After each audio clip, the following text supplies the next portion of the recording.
asalaamaaleykum mbokku téléspectateur Walf TV la voix des sans voix ñu amaat mbégte dalal leen ci plateau bi naka ngeen ko faralee di gis nag àjjuma bu nekk ci plateau Grand Soir bi nga xamante ne nag dañuy dalal ñaari plateau muy wàllu actualité ak ataaya tey nag exceptionnellement bi plateau lañ leen di proposé plateau boo xamante ni fas nañ ci waxtaanee rek li nga xamante ni moo di actualité naam waaye tamit li nga xam moo di grâce bi waa Khalifa Sall yi di ko sàkku ci njiitu réew mi gannaaw ba ngeen xamante ni nag dëgmal nañu tabaski te ku wax tabaski xam ne ni moom njiitu réew mi dafay faral di baal ay détenu yu bëri ci noonu nag dinañu ànd ak ay gan ci plateau bi ay gan la waaye ñoo xamante ni kenn dootu leen présenté ti fas yéene waxtaan ak ñoom bile sujet yu ni mel damay tàmbali rek ak monsieur Alioune Tine moom tamit ci plateau bi la monsieur Tine maa ngi lay nuyu di la dalal. lay nuyu di la vraiment félicité ci di la remercier ci li ñu invité te di nuyu waa Walfadjri yëpp tous ces téléspectateurs. voilà ba tey ci plateau bi. di nuyu tamit sama mbokk sama xarit. honorable Doudou Wade yàgg nañu liggéey ci demee nii sax. Mingo ak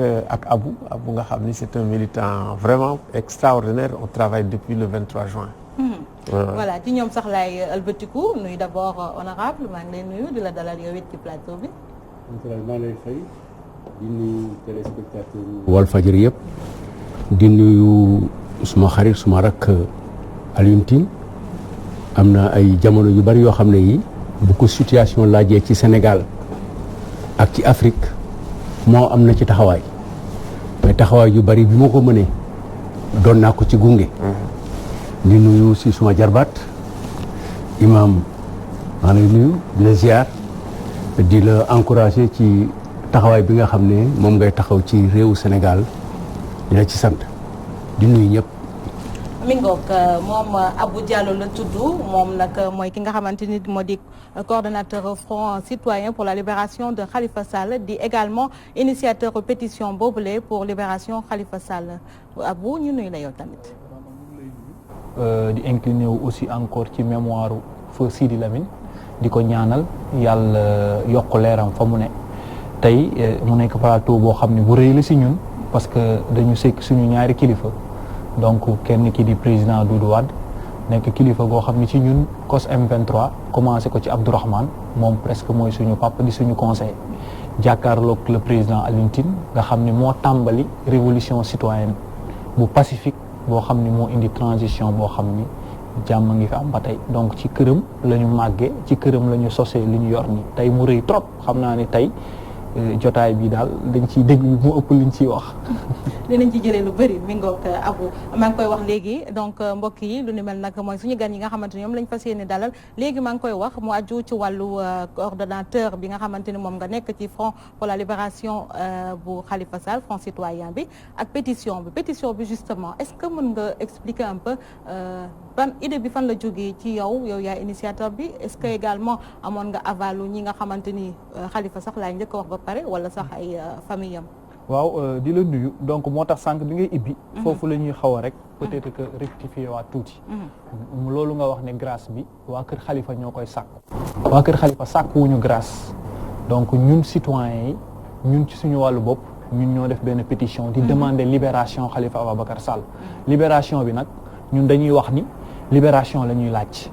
ñoo xam nag ban mécanisme ak ban buntu la ko président di jaalale. mais ñun askan wi ñun ñooy demander loolu mu dem ba mujj nekk demande sociale idée bi mu ngi jóge ci bi ñu jógee ci élection yi Khalifa yëgul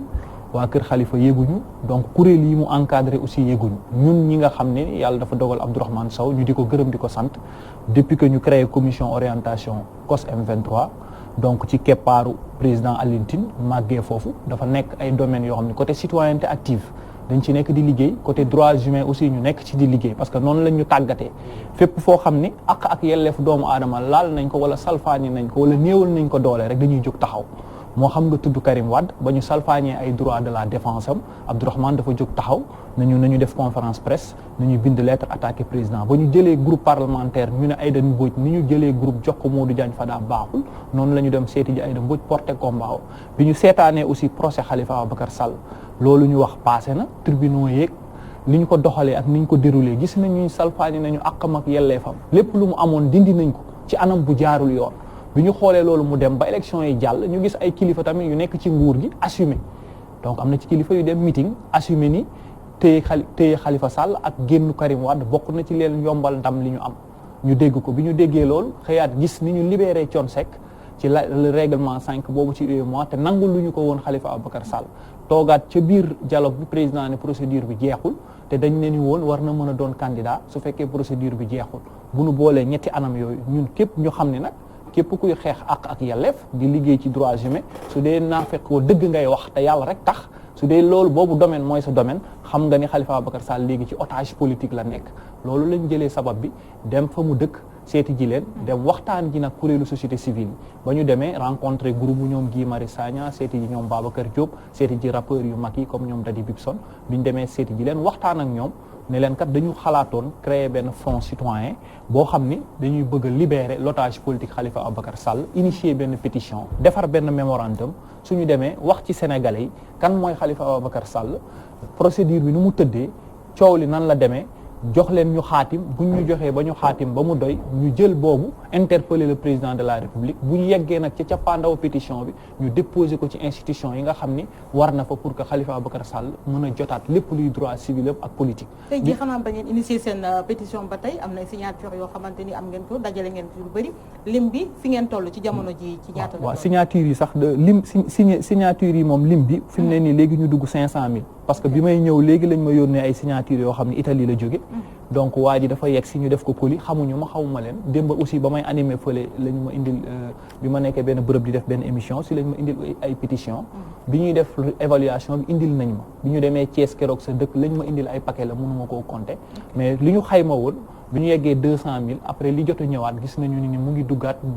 185000 moo tax ñu xam ne mënaguñ ko xayma parce que nit ñi dañu jàpp ni moment bi seen signature bokk na ci liy génnee Khalifa tey parce que dafa nekk demande sociale boo xam ne nit ñi dañ koy yàqamti ba nga xam ni ñoom ñu ngay daw di yónnee seen i papier defe ne bu yegsee rek dana bokk ci libéré Khalifa fa mu nekk donc li signature yi am na solo mais li ëpp solo signature yi mooy ñi signature yi encadré daf ci am bu mujj bërki démb mooy bu Babacar Touré président Babacar Touré donc dafa bi ñu defee suñu évaluation invité le président Alioune Tine mu ñëw toog lancé appel solennel ba mu dégloo message bi dafa xëy wooluñu nañu dafa bëgg a signer te bu signer na ko àdduna yëpp yëg nañu parce que fi mbir mi toll ak ni ñu waxee foog ñu jóg dugg ci bi loolu weesoo ku mel ni Pierre Goudiaby Atepa wàcc avion rek contacté ñu daan nañu fekk si leen ma fu ma nekk fa sama kër ba ñu ñëwee mu nañu damay signer waaye damay bind lettre jébbal ko jabaru njiitu réew mi lettre boobu danaa ko ci wax en tant que jigéen en tant que sœur mu wax ak borom këram parce que mooy premier conseiller am pour mu libérer Khalifa Ababacar Sall parce que fi situation bi toll il faut que Khalifa ñibbi ci këram dem tabaski ak waa famille donc bu weesoo loolu amnistie bu Seydi Gassama dem nañ fa seeti ko le médiateur de la République bu Alioune Badara Cissé moo ñu njëkk a dalal këram ba ñu dalalee nañu front citoyen bu pacifique de di laaj jàmm di dox ci jàmm bëgg àq ak yelleef danaa jëkk doon seen médiateur mais fi ñu ibbee nag mooy ci président Alioune Tine moom moo nañu man danaa doon seen porte parole mais da ngeen ko def ci jàmm defee leen ko nii parce que ñun bu defee jàmm rek dinañu mën a waxtaan gën a mën a dajal askan wi seeti suñu président Papa Doudou Wade ndax bañ koy sos lépp lu kos di sos Abdourahmane day wax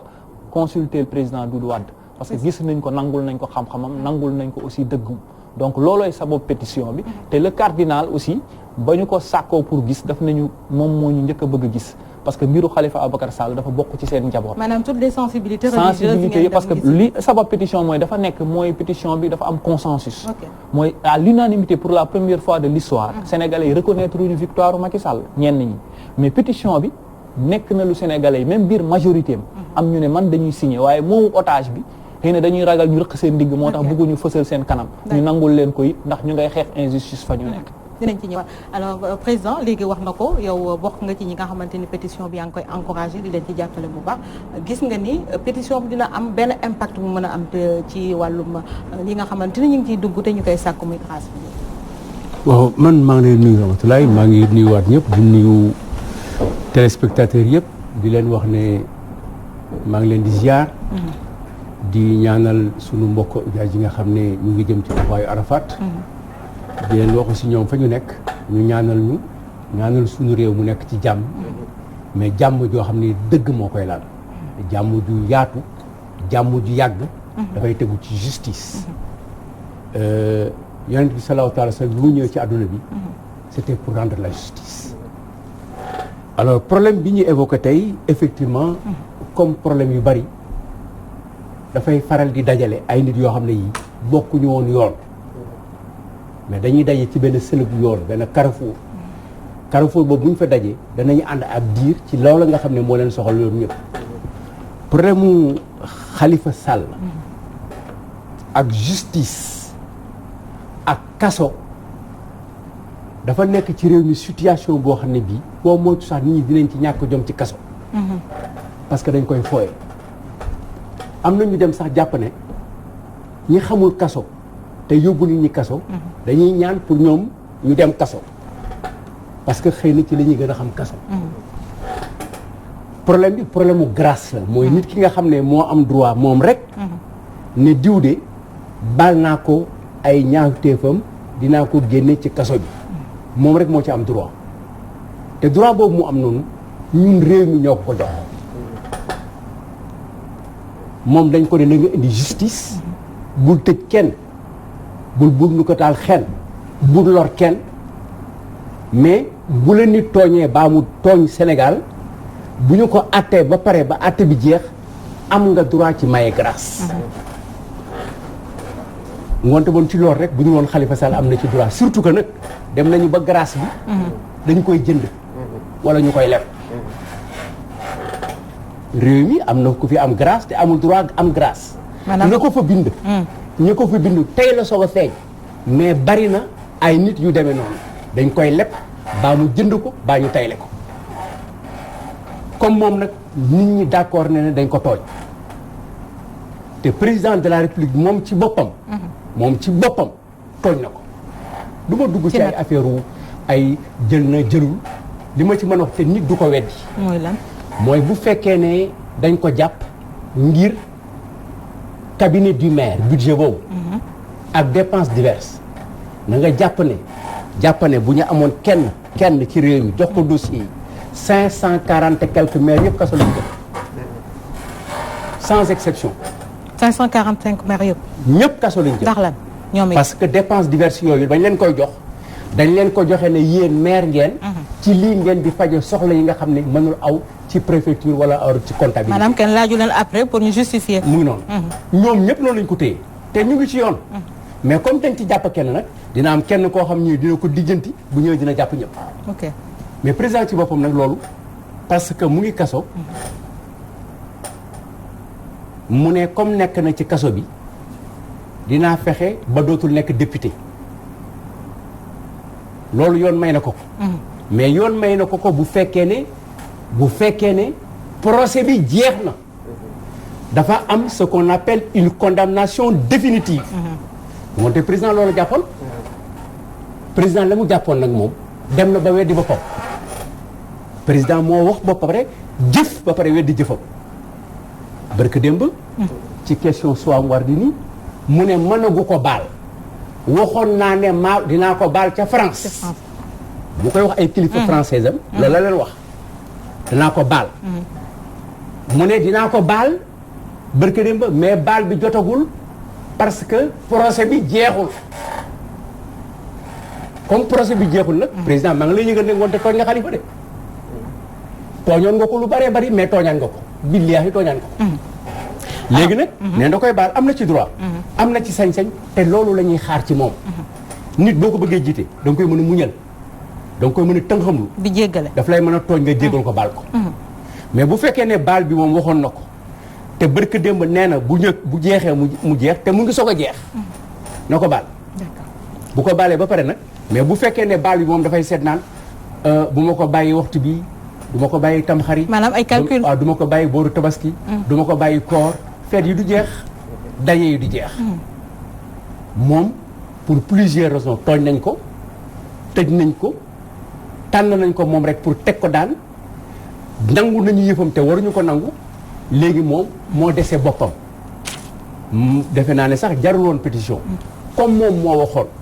te ba mu koy jëkk wax France la ko waxee ci ay la tax mu wax ko France moo ko xam. ñëwaat fii waxaat ko barki démb ci dialogue national bi.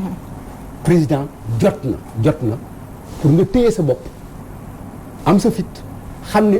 ëllëgu yàlla la nga bàyyi Khalifa. alors monsieur Tine ñu ngi koy wax léegi wàllum ay droits yu ñuy salfaañe ak yu ni mel tey jii ni ko président Doudou Wade waxee léegi est-ce que mën nañu jàpp ni président bu waxee par exemple que moom mën na ko baal waaye du ko baal ndax fi mu nekk ni procédure bi jeexagul loolu day wan ni liñ koy accuser naan ko moom moo nekk derrière tout ça loxoom da koy gën a firndeel ba xëy. jërëjëf xam nga ñun liñ ci def nañ ko. boobu man maa nekkoon directeur Amnesty Afrique de l'Ouest et du Centre. waaw biñ ma saisiré ma ne leen écoutez man am na ay experts sax ay tubaab lañ. donc pour bañ sax ñu ne c'est partisan ñu jël dossier yi xayma ko ba mu jeex. bañ ko waxee sax ba mu génn ci rapport bi dañu attaque yu méttee métti maa koy fàttaliku tontuwuma sax. parce que jaru ko woon parce que liñ conclure mooy procès bi amul procès équitable kooku moom. Amnesty moo ko def rapport yaa ngi fi te lu Amnesty rek je pense que aussi organisation société civile yu bëri def nañ ko loolu bu amee ba jeex te souvent day am may rafetlu te it di gërëm xale yi parce que daf may fàttali doxalin boo xam ne yàgg naa ko def depuis dans les années 91 biñ ko jëkk a def boobu ñoom Gbagbo ñii loolu ñoom Houphouët-Boigny ñi tëj maa je me rappelle résolution yi sax daft yi maa ko daan bind commission africaine des droits de l'homme waaw temps yooyu di leen jàppale bi ma mujjee def yàggul Niger la février ñu ni ma Aline activiste des droits de l'homme yi day ñi ngi Niger Demba Seydou mën na la ko wax moom sax moom ma saisir au nom de publier ce que vous payez sur le plan international ma demee kilifa yi rus nañ ma vraiment recevoir ma salon d'honneur ma waxtaan li may wax ma dem leen ñaan leen ñu may ma ko te du benn rek de def naa ko caat di bi ci boppam moo ma recevoir kilifa gu mag koo xam ne moom moo nekkoon sax secrétaire général boobu ce sont les diplomates de l'Union africaine ñoo mel ne Alioune Tine jàppale ñu dem ba foofu bi ñaanee di bi may nañu ko malgré li ñu wax ci RFI yëpp di attaqué may nañu ko yi fi Moussa Kaka xam nga ndax yaa ngi fàttali ko affaire Moussa Kaka bi RFI boobu tamit gars yi saisir ma ñu daal di dem di gis Tandian Baba Tandian sax bi ne fii mën na ko moom moo ma woon ni ma président de def la soxla ma daal di dem gérer li ñuy gérer boobu tamit ñu réglé ko mu dem astumaak nag sama président am na fu ñu jaar le 23 juin nekk côte à côte le 22 juin fii lañ nekkoon Walfadjri man moom dem si yàlla ji Tanor ak Ablaye Bathily ak Ismaïla Madior Fall di préparer 23 juin ensemble yooyu yëpp def nañ ko am na fu ñu ànd donc man duma ñëw ci yeneen problème yi mais bu fekkee ne wax nañ tamit bu fekkoon ne man rek la tey mais kii indi na lu mat 500 000 signatures te mu wóor ma ni boo moytul 400 000 et quelques yëpp fii la donc dafa nekk attente xam nga mun nga tànqamlu Alioune Tine mun nga tànqamlu Doudou Wade mais mbooloo mu mel noonu mu nekk juróomi téeméeri junni ay doomu aadama bind jàkkaarloo wal bu yow nekk sa ay nawle ni la jéggaleel yaakaar naa ni sax sa yaram dafa war a daw président sa yaram daw na waaw léegi vraiment ñu ngi jëm ci tabaski mu nekk bés boo xam ne bés bu màgg la ñu xam ne bés bu sell la ñu xam ne bésu baalante ak la waaw ñu lay ñaan waaw ci jullit ak morom ma ñu lay ñaan entre citoyens kii di Khalifa Ababacar ak ay ñooñam ñi mu àndal ñoom Mbaye Touré ak ñeneen ñu jàpp tëj leen vraiment ñu libéré leen ñu dem tabaski ci seen famille kooku vraiment une demande sociale porte parole lañ rek mais mbooloo mu rëy mu takku te it mun nañ ne leadership politique bi Sénégal yëpp signé nañ ko mun naa ne leadership société civile yëpp signé nañ ko je pense que nag président moo ci des waaw moo ci des waaw moom moo ci des vraiment ñun ñu ngi xaar am mbégte parce que Sénégal tey dafa malaise bi dafa rëy malaise dafa rëy Sénégal dafa soxla apaisement Sénégal dafa soxla dal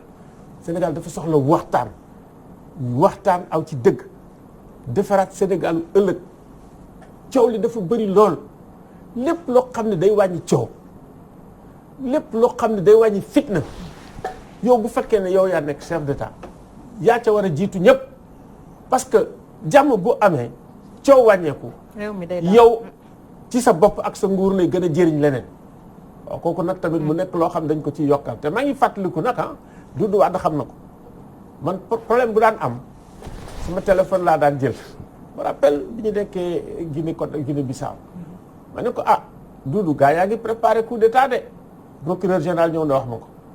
mu ne ma jël téléphone nga woo président Wade man yow xam nga ni muy demee jàppale ma ci mais immédiatement ci guddi gi bi ñu woowee président mu woo Obasanjo mu yónnee ministre des affaires étrangères am woo Tandian moo ne woon CEDEAO mu yónnee indi gaajo ñu toog waxtaan fu ma ne nii ma ne woon fii sax ak waa Nations Unies foofu tamit ñu régler problème mun naa ni Mauritanie bañ koy dox ki nga xam ne moom moo ñu doon jàppale di wax ak ñun président Macky Sall la bii boobu ministre de l'intérieur la woon mooy wax xam na ko ñu dem ba foofu donc moom xam na li nga xam ne ñun en tant que militant de droits de l'homme xam na suñu li ñuy ñaan xam na li ñuy dox xam na li ñuy wax kenn gënu ko xam waaw. léegi yaa ngi koy wax gis nañu li nga expliqué léegi maanaam maître Abdoulaye Wade dafa mel ni moom moo gënoon accessible par rapport ak Macky Sall. kooku nag dëgg la waaw. parce que bu amee crise wax nga ko léegi. ku ci nekk bokkuñu peut-être genre. mais président Wade bu amaan problème même avant moom dafa ma naan Alioune bala ngay bind wooñu mun naa ko wax parce que général Niang mu ngi may dégg muy général Niang muy Lamine Cissé muy ministre yëpp dañu naan bala ngeen di def woo leen sax ce qui fait que dañuy am alerte ak réponse parce que aussi alerte rapide alerte d'urgence boo ko defee te amul une réponse rapide du am solo mais même bu fekkee ne wax ak moom mais mun nga tweet gis nga ba tweetee mu ne alerte xañ lay ne alerte mooy bu ko média yëpp jëlee xam nga ma wax ma ak benn média dama nekk sama blog rek bind ma gis média yi jël ko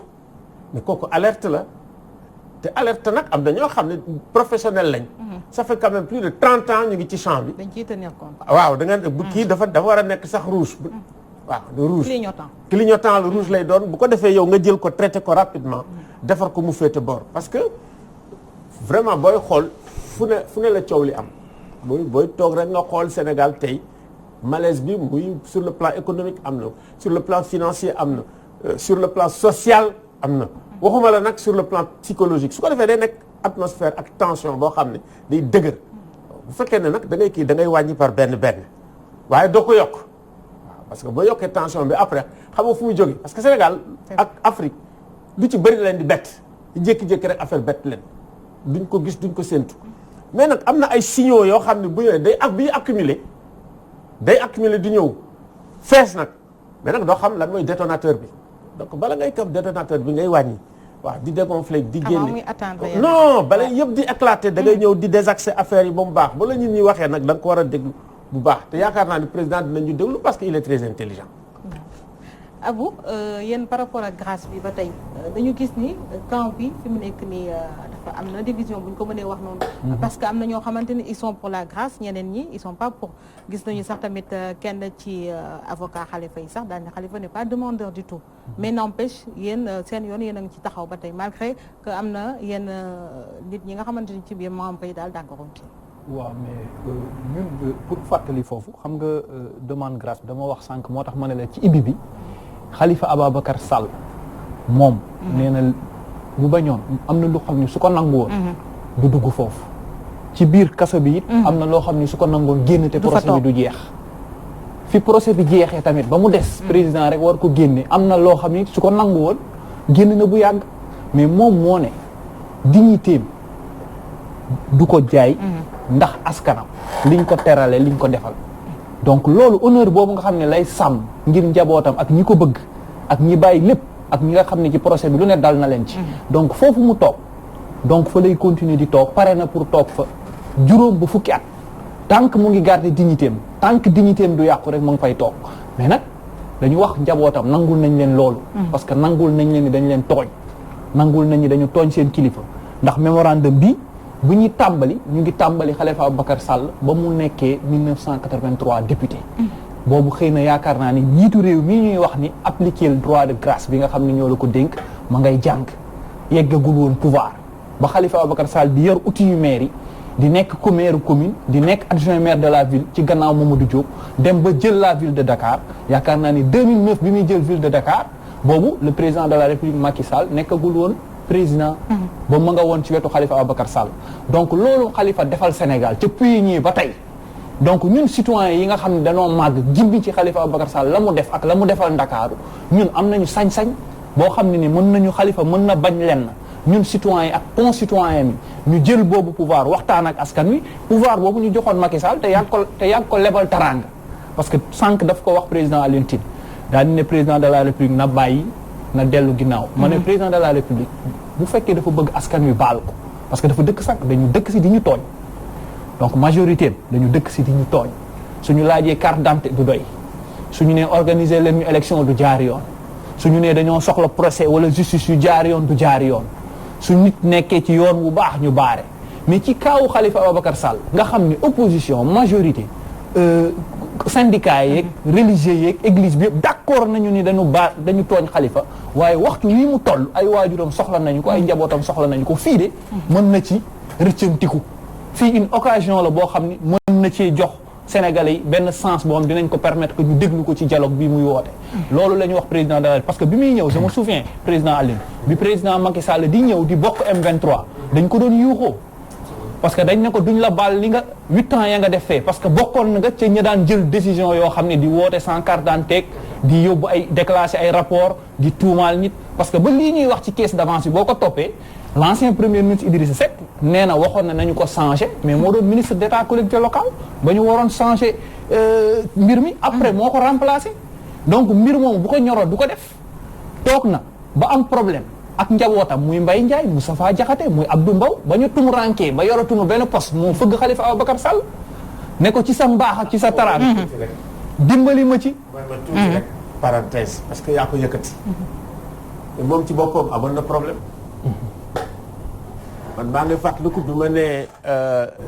opposition criminalisation de l'opposition bi may def déclaration bi sax boobu RFI laa ko def ñu taxaw ci mun naa joxe ay firnde boobu Abou Abel la newaloon dem naa ba assemblée nationale sax période boobu dem donc ça veut dire que ñun seetuñ ci xaj seetuñ ci seen képp koo xam ne vraiment am nga leadership mun nga def dara mun a kii te ñu tooñ la mais loolu tax démocratie sénégalaise avancé te foofu tamit dama ci naw président Wade ah oui parce que boo daan def woo ko day jël waxtaan ak yow moom wolof la daan làkk sax waaw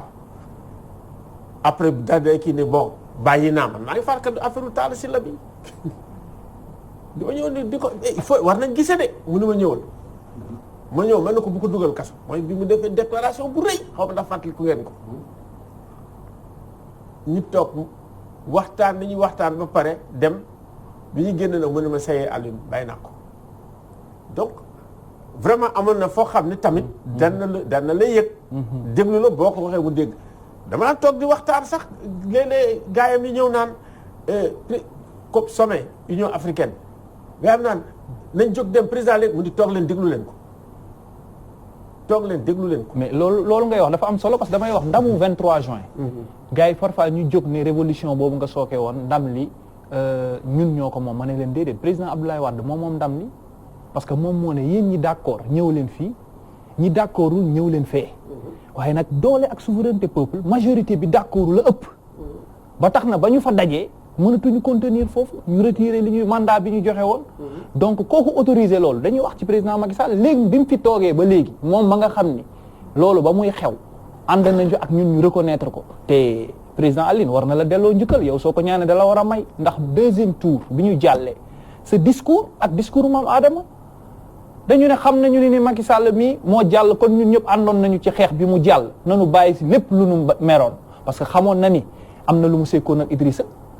xamoon na am na lu mu sekkoon ak keneen ca ba mu yor pouvoir mais dañu ne nañu ko bàyyi mu jàll dem ñu teg clivage yëpp loolu yéen a ko dox yéen a ko wax. est-ce que loolu tey jii moom moo indi que yenn acteurs yi sax ñuy wax un recul de la démocratie bu ñu xoolee ni am na ay ponk yoo xamante ni ci temps président Wade dafa amoon benn avancée mais léegi noté nañu daal un certain recul est-ce que yi nga xamante ni bokk na ci ay points yu président Macky Sall di teg la ak yooyu. moo tax ma ne la occasion bu Khalifa Sall bii nga xam ne ni Sénégal bariwul lu ñuy daje di d'accord ci benn point ndax def na élection ba pare déggul ku ne ko jërëjëf déggul ku ko tàccu lu dul ñoñam sax mënuñu ko jubiler ñoñam mënuñu génn jubiler parce que dañu gisul amuñu fitu def ko xëy na anam bi am nañu nangu ni président la waaye victoire bi nanguwuñu ko donc loolu mu yàgg koo def yàgg koo am tey suñuy carte d'identité tey suñuy lépp dama la ne la occasion bii nga xam ni pétition am na biir këram biir ñoñam njabootam ña ca ëpp ragal yat wi dal leen moo tax ñu ne bu ma photo wala bu ma indil caméra waaye damay signé donc bu demee sëriñ ci signé église bi taxaw ne Khalifa Ababacar Sall li mu def fii bu dee li ngeen koy jiiñ de dafa nekk loo xam ne ni ñun dañ cee bokk nañu ñëw am ñu taxaw nañu ñëw taxaw témoignel ko l'ancien maire Mamadou Diop soox na def tànk ñëw ba tribunal taxaw ne leen lii ngeen koy toppee demeewul nii donc Khalifa Ababacar Sall deful dara bi ci topp man am na vidéo bu ma am bu ma mës a gis mu ànd nekk sama wetu Papa Doudou Wade moom président Macky Sall tooñoon président Abdoulaye Wade ñu dem Touba mu ñaan njekk nga indi ko teg ko ci wetu télé bi ne jéggal nañu ko ndax moom musul am pouvoir juddoowu ko màggeewu ko kon waroon na jàng ci loolu dañuy wax ni auteur am ak dépassement am moo doon mu war a xool ni moom diggante bi nga xam ni fi la jógee Fatick Kaolack ba duggaat Sénégal dem Petrosen benn nit bu tudd Abdoulaye Wade moo xëy di ko joxi décret di ko joxi décret di ko joxi décret ba mu xëy am taranga mu ñëw ci xeex boo xam ne askan wee ko sooke woon président yee ko mu pare ñëpp boole seeni voix muy Idrissa Seck muy Khalifa Sall mii rôle bi mu ci joué ci élection yooyu kenn joué wu ko ci rôle boobu ñëpp boole seen baat jox ko mu xam ne baat bi dañ ko koo dénk askan woowu bu jàkkaarloo di ko ñaan war na wàcc ndax lim leen di tooñi ëpp li ñu koy ñaan te li ñu koy ñaan dañ ko koo dénk. mais li ngeen koy ñaan également président est-ce que grâce boobu bu duggee tamit du en quelque sorte da ngeen di reconnaître que moom moo détourné li ñu koy tuumale parce que c'est vrai que gis nañu tey ji moom fonction élective am yëpp nangu nañ ko ak yooyu yëpp mais est-ce que grâce boobu parce que bu fekkee dugg na wala nangul nañ ko est-ce que du reconnaître li nga xamante moom otage la ñuy ñaan lever ñun dañuy ñaan ñu lever otage bi li ci des combat politique la après ñoom politique yi am na anam bi mais yaayam la ñu soxla mu dem gis njabootam président loolu est-ce que du am benn inconvénient également ci carrière politique am moo xam nga nit ku nekk ci kaso moom te mosuloo dugg kaso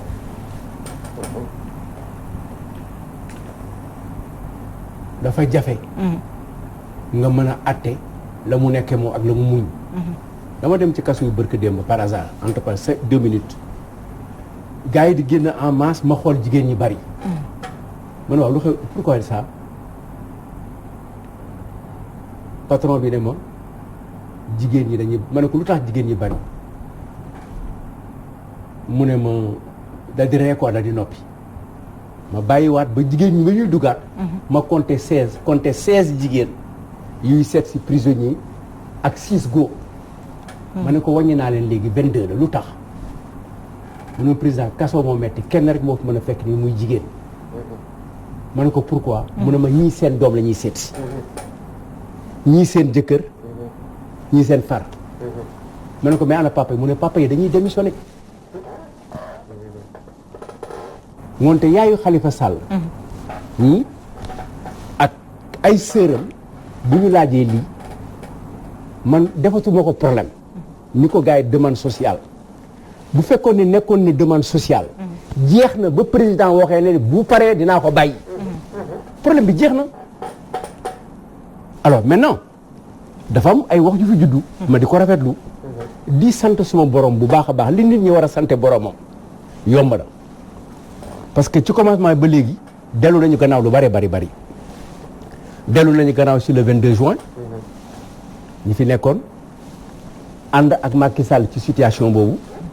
Ousmane Tanor Dieng yàlla na ko yàlla xaaree aljina Sidi Lamine dem na yàlla na ko yàlla xaaree aljina tàggoon ak Bathily ragal naa ne neexoowul ak Alioune Tine non ak président ah waaw mu voilà mu waaw déggoo bi daal amatul comme avant déggoo bi melul comme avant c'est certain kooku dëgg la kooku dëgg la surtout que yow li nga soxla di ko dox da nga bëgg ku la déglu dëgg la exactement te yow nangu nga ne déglu bi amoon na ci président Abdoulaye Wade fii am ko xam naa ci dara parce que woo nañ ko guddi très tard dans la nuit waaw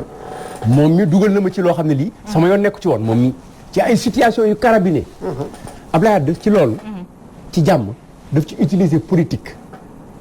utiliser Cheikh Tidiane Gadio lu bëree bari exactement tout à fait utiliser Alioune Tine nii lu bëree bëri bi ñeneen du ma tudd seen tur mais am na koo xam ne kii biñ koy libéré Nigéria war ko rey mu xool na situation bi demee benn surtout Baye Niass la yónni am na foo xam ne fii sorewuñu bi affaire bi taxawee ba taxaw bi mu xoolee benn haut responsable du parti socialiste de l'opposition forte moom la yónni pour ñu am jàmm foofu donc nature am la mais dañ ci sant suñu borom dañ ciy sant suñu borom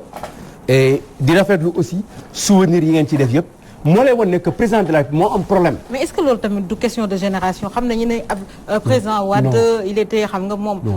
par rapport ak président Macky il est plus jeune donc li ñuy waxee day tàmm defante yooyu te en plus peut-être bien que loolu du rôle am aussi non Ablaye Wade xam nañu ni président Ablaye Wade yenn saa bu doon mat moom jàpp ci fenn da koy def mais quand même bu ñu ko ñaanee njëkk ak yooyu mu am recul tuuti waaw mais dimension nit ki la dimension nit ki la dafa am benn processus la de maturation ca ba nga nekkee xale ci ni nga màggee ni nga juddee fi nga fooyee ki nga nekkal yan situation nag y a tout un processus de maturation booy créé nit noonu nit judduwoon rek baax ni wala bono bi ñu juddoo ñun ñëpp a baax ñun ñëpp kenn bonu ci mais processus de maturation bi ak ni muy demee mooy tax mu mel noonu président dafa li mu xuloog peuple li mu xas peuple moo bari ci ban anam lu mu leen xasee mais barke démb rek bi muy prêter serment li mu jëkk wax bi ñëpp toogee Sénégal dañuy salté mais mënoon na jëkk taxaw ci te bañ ko wax ci par chef d'état yi ci ay naataango mënoon na ko bañ a def même bu fekkee dëgg la ni da ngeen tayal dara setul ngénte feet dem gàmmu dem dafa tàmm xuloo peuple am maturation bi impréparation kon c'est la nature de l'homme foofu waaw dafa nekk dans une impréparation totale moo tax ñun ñëpp am nañu responsabilité ci situation politique Sénégal ñëpp nag sans exception tous les politiques mais situation 2012 bi fii ba léegi nii ñi am nañ ci responsabilité bu rëy a rëy parce que changement bi ñu goon def ñoom dañu mën a 1-0 ñu bëgg a changer pour ñu dabee ñu changer ñu dóor ñu 5-0 moonte am nañ ci responsabilité alors problème mu grâce bi président ci boppam moo nekk devant une promesse politique et une promesse sociale et une promesse d'apaisement kooku ku ci àndul ak moom ci moo ko waxee doo nit dañ ci applaudir def na ko mais grâce bi taxul Khalifa def dara citoyen sénégalais yi am nañ droit demander ne président yow li ñu la dénkoon may ci kii dara ñoo la ko dénk suñu alal la may ci diw nangam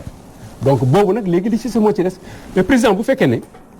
problème yu mel nii mënu ci déglu sëriñ mënu ci déglu xalif général mënu ci déglu société civile mënu ci déglu opposition ñun président lu mu ñuy jariñ tey ji lan la ñuy jariñ ñu ngi jëm ci Tabaski problème la ñu am xaalis amul xar amul amuñu ndox on va faire une Tabaski sans eau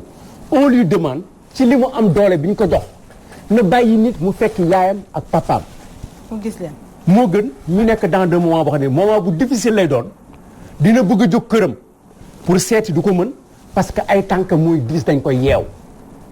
te àdduna moo koy yeew nit da ngay jékki-jékki bi fee sa bopp président il faut moom boppam am na ay situation yoo xam ne yi quand même am na ay nit yoo xam ne ñu ngi ko ci dimbali am na ci camp ay nit yu ko ci dimbali Alioune Badara Cissé dimbali na ko ci am na ay kàddu yu mu fi yëkkati yu bari loolu bu ko président xalaatoon dem na Moustapha Diakhaté bi am na lu mu ko ci dimbali ci li ma xam naa ne ay Moustapha Cissé Lo am na ñu ci am na ñoo xam ne xam naa ne dimbali nañ ko mais à côté dafa am ñoo xam ne dañ ko tënk et ensuite à chaque fois bu bëggee bàyyi dara waaw bu ma bàyyee Khalifa Sall ëllëg ci tabaski ji bu julli jee si jàkk ji naka laay def yoonam nekku ci te président benn repère rek la war a jël léegi tey repère Korité bi passé Korité bi passé imam bi moo wax ak moom moo ko interpellé directement. interpellé wu ko ci loolu de daf ko ne sunu jàkk yi ak sunu imam yi ak sunu suuf yi ñu moom nag ñu ko jox tontu wu ko de déglu na ko mais déggu ko parce que boobu temps li mu toog yëpp rakkam rek moo nekkoon ci xelam rakkam rek man nag li ma koy xam naa ko parce que sama rakk nga woon kaso ci ñuy tooñ ko bi mu génnee dafa génne rek ne sama rakk mu tontu ci. waaw tontu imam ba léegi xam naa ne imam mu tontu ci ne sama rakk boobu. waaw xëy na imam dina ko laajaat loolu te man defe naa ne sax dama koy fàttali imam pour mu laajaat ko parce que tontu ko woon mais bu ko laajee ci tabaski bi nag boole ñaar yëpp xëy na moom dina ko def mais incha allahu rabbi xalifa moom ala kulli yàlla dina génn kaso moom ku ci nekk ci biir sa mbokk yëpp day ñaan ñu génn même yenn saa yi sa noon yi day ñaan ñu génn kenn yéenewu ko kenn ñi ci des nag mooy ñi nga xam ne ñi ñu ngi nekk ci tànk yoo xam ne yi mën na leen fa jóbu ëllëg bu ñu fa demee lu leen dal ñoom ñoo ko teg seen bopp. alors justement ñi ngi ko doon Macky gis nañu président Macky ci tontu gi président Doudou Wade wax léegi que imam bi interpellé woon na ko dafa génn choisir wax moom ci frère am mu ni sama raq sax ba nga xamante ni ñu bëri ñaawlu nañu loolu ndax anam moment bi nga xamante ni ñu ngi ko doon xaar ci yeneen question moom ci question en fait dafa génn pour défendre raqam la ñu gisoon mu di Alioune Sall ci affaire Petro-Tim bi alors que cas Khalifa ngi fi woon beneen cas wa ngi fi ak yooyu yëpp donc mënoon nañu xam ne aussi que Khalifa présidentiel yi passé nañu amoon na loo xamante ni d'après yenn acteurs yi que looloo tax mu bëgg a wàññi yenn candidats yi mais comme lii passé na est-ce que tamit warul xalaataat bu baax bi le dossier. waaw xam nga bëgguma boole dossier yu bari. parce que dossier boobu li ma si doon wax naa ko. non pour présidentiel bi. la weesu lu am solo. dëgg-dëgg mooy li ma waxoon rek xam nga mbir boo ko leeralu. di ko bàyyi mu lëndëm rek di continuer ëllëg si biir li muy gën a jur sax mooy pire. te it il faut que li nga xam ne mu ngi woon ci ginnaaw ñu seet naka lañ koy régler définitivement ba pare am départ bu bees moo taxoon ma ne dañuy def commission d'enquête indépendante boole ci ay nit yoo xam ni vraiment ñu màndu lañ ba pare xarañ ñuy wóolu nga xam ne spécialité yëpp dañ ci ne juge yeeg spécialiste pétrole yeeg wax naa ko fii société civile inspection générale d'État administration ñu bokk def enquête ba mu jeex ñu ne dëgg gaa ngi nii parce que xam nga ba tey mënoo xam lan mooy dëgg wala fu dëgg gi féete ci mbiru pétrole bi te pétrole day lakke pétrole day lakke donc leeral ko ba mu leer ba ñëpp bokk d'accord Sénégal ñu ni léegi suñu ressource minérale ak suñu pétrole nii lañ koy doxe nga xam ni opposition da ci d'accord ñu wut kuréel boo xam ne warul ne sax présidence nga xam ne dañuy def ba nga xam ni askan bi dana ne nii ñuy doxale suñu pétrole parce que dañu pétrole bi askan bee ko moom waaw waaye nag bu ñu nee pétrole nga ni sama rak xam nga ko day indi problème c'est-à-dire que histoire bu mag rak ak njaboot nañ fexe ba nga xam ne léegi ci mbiru administration Sénégal xam nga loolu fi indi woon 23 juin duñu ko nëbb nag et ñu génne ko il faut que loolu ñu xalaat ko seet nan lañ koy defee kooku pour aar président la sax xam nga président dañ ko war a aar moo war a jëkk aar boppam président déjà boo jëlee disposition yi ñu jël pour aar kii am rek sécurité am personnel am sécurité du sécurité police di la garder rek mais aussi am nga ce qu'on appelle une autorité morale président dafa am solo lool moo ëpp sax si bien que même yenn pays bu ñu la jiiñee lu gën a mel ni tarfatal ay ni rek mu indi coow lu rëy astumaag nag coowal pétrole am na ay président yoo xam ne sax dañuy leen di teggi bu fekkee ni sax ay soupçons yu mel noonu am na c'est-à-dire que autorité morale président moo gën a fort lépp looy gis donc lu am solo la peut-être que petit à petit dinañ ñëw àgg foofu donc ma dellu si ci li ñuy wax grâce bi lii daf fi yàgg lii nga xam ne dañuy jàpp nit askan bi ñaan ñin ñi ñaan ñoo xam ne sax dañu jóge feneen ñëw ñaan dafa yàgg kooku dafa mus a am kii di Khalifa nag politique mooy liggéeyam profession am comme ñu bëri loolu la xam loolu lay def te li muy yóotu tamit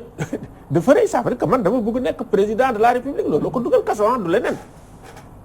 am na leadership boo xam ne am yaakaar boo xam ne askan bi yaakaar ci ñoom ni lii laa bëgg dama bëgg bokk ci jogante yi ça veut dire que booy xool ba ñu xool ak parrainage bi ak na meloon ma nga ca biir ma nga woon ca biir ce qui veut dire que bu fekkee ne am na une très forte légitimité loolu nag dañ koy wax mais de plus en plus en Afrique ñii nga xam ne am nañu légitimité dañ leen di tëj di daan xew temps yi nga xamee ne moo ne woon temps yàggee parti unique soo nekkee opposant soit nga ne exil soit nga nekk prison léegi boo jëlee beneen noonu la yàggul rek am na koo xam ne ancien premier ministre lañ ne nañ ko tëj nañ la 5 ans doo mën a dem boo jëlee Niger am na koo xam ne tëj nañ ko ça veut dire que il faut parce que loolu mooy taal Afrique ça veut mënoo ne damay def démocratie ba pare ngay rabasquer ci biir démocratie ça veut dire que au lieu que nga def loo xam ne mooy dëgg loo xam ne mooy yoon waaye ngay jéem a def jalgati parce que jalgati mooy indi sax ay guerre ak ay affaires yu métti ci biir Afrique donc il faut que yooyu tam ñu wax ko teg ko parce que boo jëlee Afrique de l'Ouest tey li ñuy wax régression bi am muy ci démocratie bi muy ci institution yi ak li nga xam ne moom lay jur tey xam nga tey CEDEAO bu ñu demee ba toog di wax affaire u guerre dégg naa ci sax un excellent discours boo xam ne bi Moustapha Cissé Lo moo ko def xaw ma ndax gis ngeen vidéo bi mais vidéo boobu dañ ko war a teg sax ci télévision yi ngeen déggu donc bu ñu demee ba wax loolu ça veut dire que situation bi dafa yàqu parce que guerre day mabbaloo réew day mabbaloo ay institution daf koy yàq donc situation Afrique de l'Ouest nekk na situation boo xam ni ak conflit yi am fii kii yi am fii ak li nga xam ne mooy Sénégal jékki-jékki rek pétrole bi ñëw gaz bi ñëw ñu naan bloc fii bloc fa ça veut dire que léegi Sénégal li nga xam ne moo ko yor ñee ne ca biti am doole ñoo ko gën a bëgg Sénégalais yi te bés bu fekkee ne Sénégalais yi ñàkk nañ fayda ba juboowuñu seet nan la ñuy doxalee seen alal jooju ñee dañ leen di jël bopp fii daañu reyante te duñ ko gis te it bu fekkee ni aussi defuñ ko ba mu li nga xam ne moom la war a doxe ñii ne ci biir biti ñooy jël li ëpp mu am une toute petite élite yoo xam ne dañuy sàcc li ci des ñu ne ci ndóol da ngay gis réew yi nga xam ne ñoo ëpp alal fii ci biir Afrique ñu ngi ci ay guerre yoo xam ne kenn xamul nu mu mel jaxasoo yoo xam ne kenn xamul nu mu mel RDC ngi nii waxuma la RDC mais boo jëlee pays kii Afrique centrale yi nga jël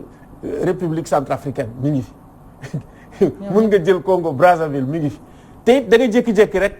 ñu ne la diw day li mu jël ci xaalis kenn xamul nu mu toll donc il faut que ñun Sénégal am nañu chance boo xam ne bu fekkee ne président mandat bii mooy mandat bu mujj te moom it mu wax ko te it bi mu koy wax it maa ngi ñëw di feddali parce que maa ngi toog mu ne Khalifa dina ko bàyyi waaye lii ñuy wax na mu tuddati les kii judiciaire procédure judiciaire bi jeexul bu jeexaleeg justice dinaa ko bàyyi ganakat président ñu ngi lay interpeller léegi procédure judiciaire yi yaakaaroon ni mën nañ ko bàyyi en attendant muy ko ou bien il faut catégoriquement que ñu procédure yooyu jeex ba pare ñu doog ko non xam nga gis nga prison dama li may njëkk a wax sax mooy tëj la prison exception la nga liberté c'est ça la règle pour xool sax est-ce que mënuñu am alternative di jàpp nit ñi lu ne nii nga tëj war nañ ko xoolaat parce que prison yi ñoom dafa màggat daal di fees bu ci nekk fees amuñu juge yu doy yoo xam ne dañuy traiter dossiers yi pour ñin ñi mën a génn ñin ñi mën a dem ba tey juge yi ci seen bopp sax am na ay kii yoo xam ne délit yoo xam ne dañ naan léegi war nañu bàyyi délit yi parce que li ñuy tëj dafa bëri dafa ëpp mënatuñ ko donc dañu war a xalaataat ñun ñu ngi ciy xalaat sax ñun Africa Jom Center suñu procédure judiciaire xaar suñu système carcéral yooyu yëpp ñu xool nu mu demee c'est vrai que li ñu bari boo jëlee administration moom ci boppam temps yi mu ne fii bari na problème nga jël justice ñu ne la fii bari na problème nga ni Sénélec ñu ne bari na problème nga jël patronat bi dette publique ñu ne bari na problème boo baree problème yu mel noonu nag dëgg da ngay seet nooy nan lay dal amee benn juboo am ñaar waxtaan am ku ne indi xelam parce que Sénégal soit amul koo xam ne fii benn parti boo naan ma man de c'est mon salut salut APR amul salut PDS amul salut opposition amul salut pouvoir le salut sera collectif ou le naufrage sera collectif donc on est obligé sur un certain nombre de fondamentaux ñun Sénégalais yi ñu toog waxtaan seet fan la ñuy yóbbu Sénégal mais nga ne man maa am monopole Sénégal parce que man la ñu woteel ak suma parti lu ma neex lay def mais kooku bu ñu ko defee dañuy sànku ñun ñëpp ay sànku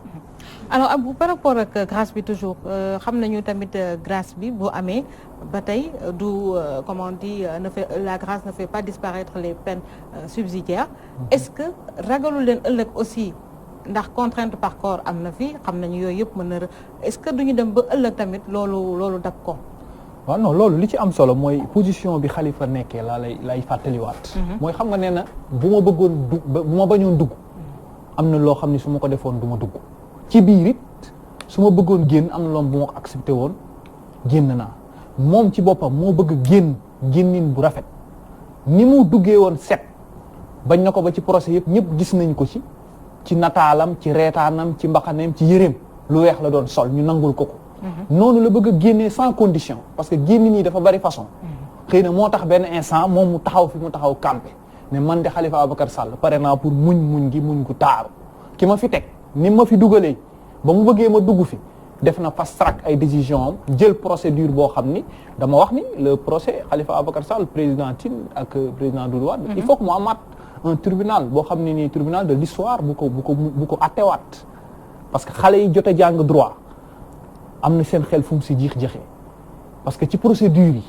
yi ci jot a xew ci convention yi am international yi nga xam ne Sénégal respecté wu ko ci am na si ñoo xam ne mën nañu jàpp noonu la yoon di doxee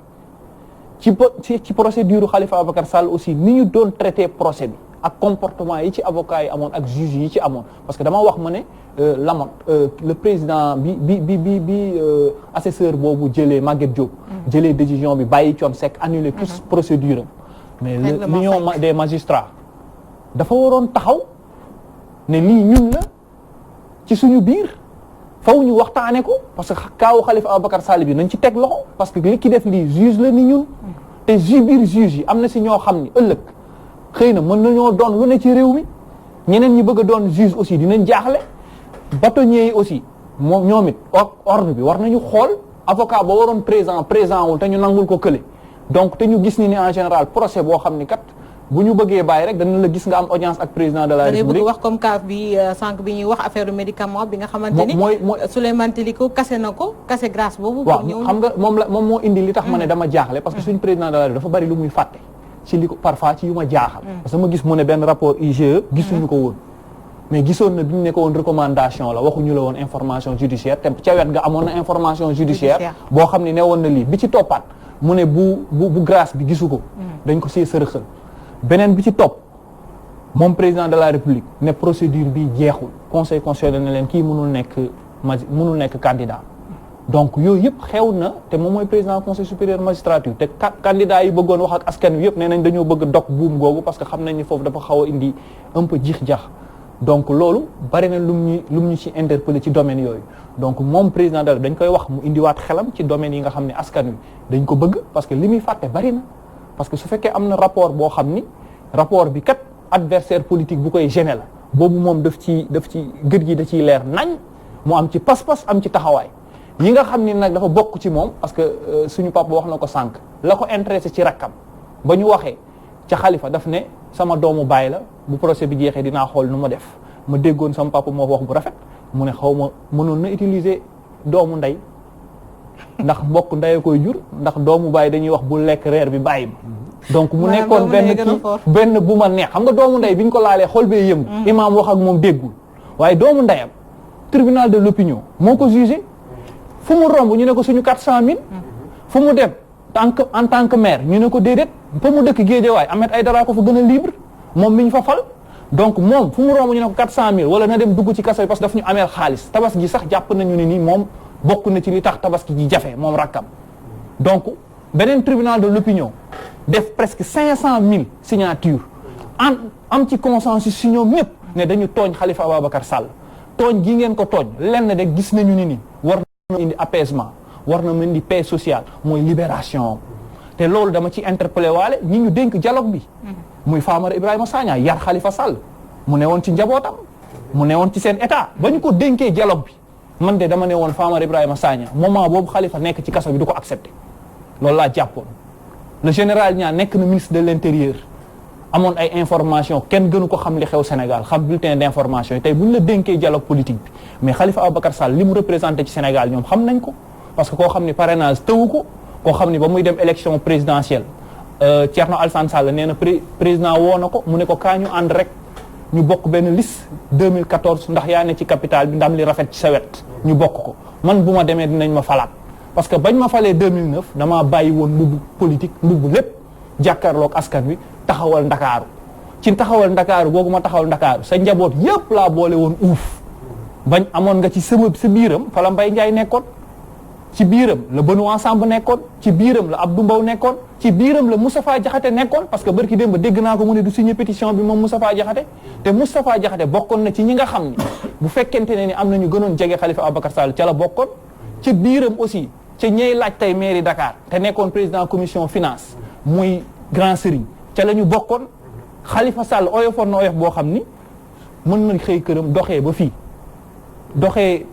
génnee këram sol casquette am doxee immeuble Kébé ba mairie parce que daf ko oyofaloon parce que ñun noonu lañ ko xamee bu mu daan désencombré muy ñëw di waxtaan ak askan wi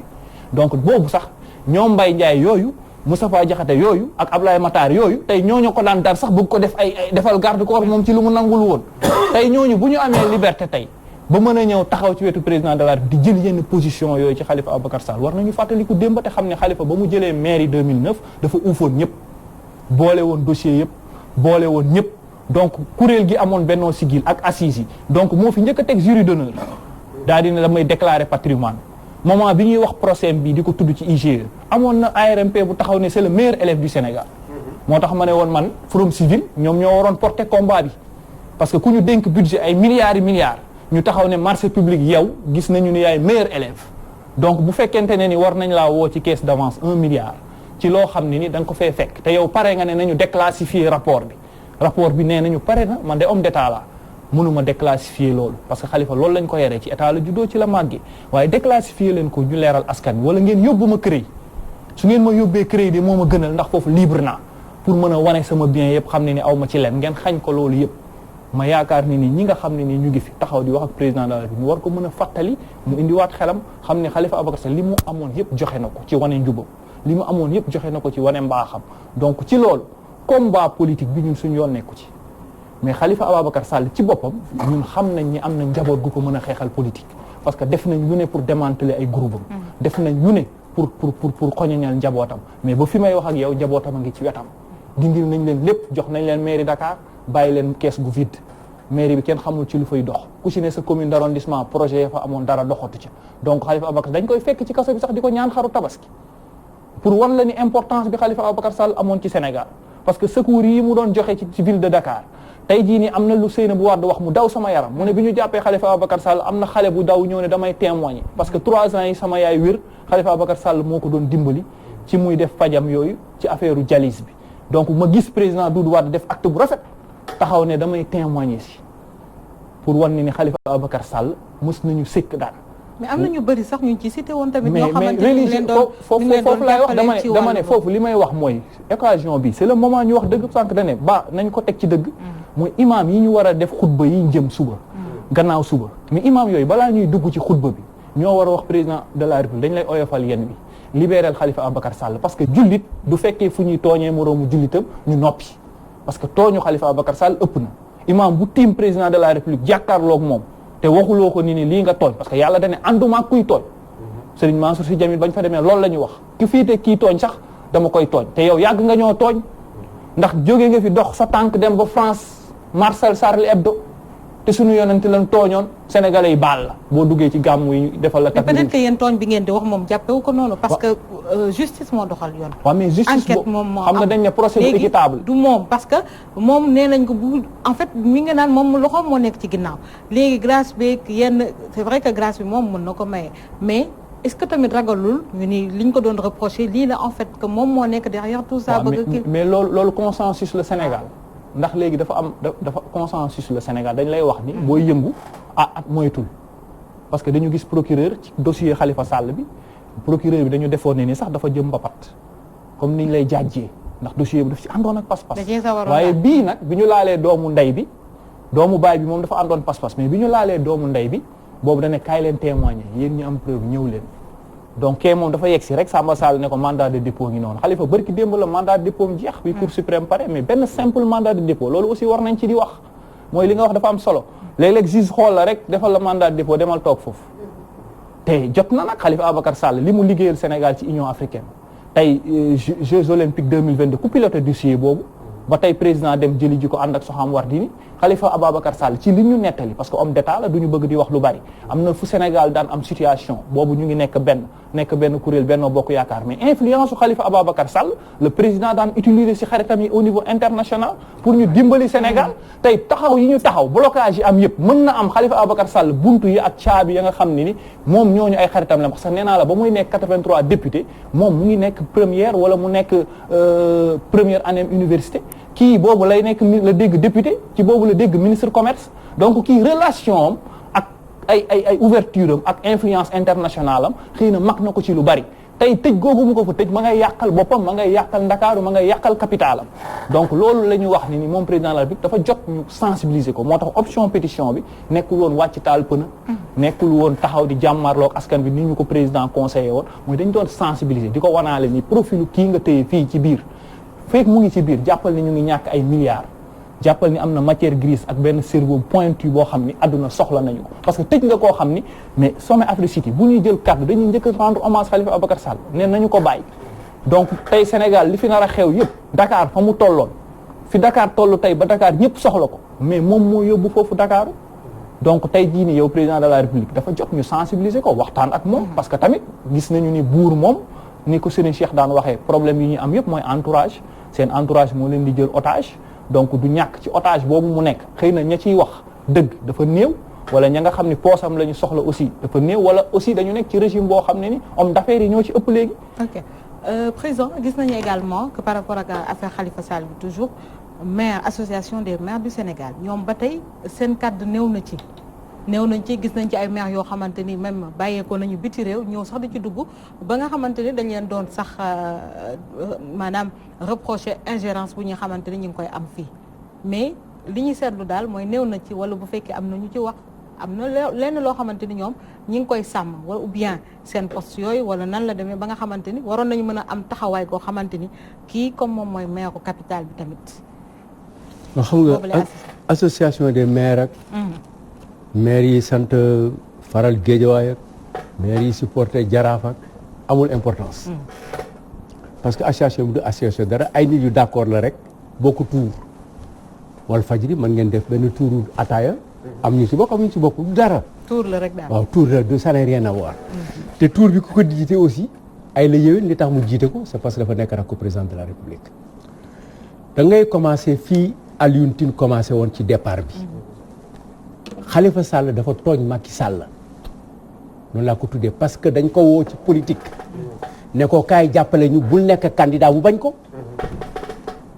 mais amul leneen comme président moom depuis 2012 ba surtout bi mu àggee 2012 ba 2017 mu xam ne li mu yaakaaroon ne mën na ko mënu ko te du ko def mu génn ci problème mu yokk mandat bi dem 2019 conseil constitutionnel ak ñoom Ismaïla Madior dimbali ko ci loolu moom benn problème rek la amoon mooy deuxième mandat boobu nag Khalifa moo ne du ko faciliter moo tax moo ko tooñ Khalifa ne ko non damay jàpp sama ngor jàpp sama yëf jàpp li ma nekk nga uti ma uti ku yàlla yàlla moo sañ mooy seet ki mu jox kan la mu ne ko non balaa boobu yow doo ko fekkee doo ko nekk doo ci bokk tant que jëluloo loolu teg ko sa kanam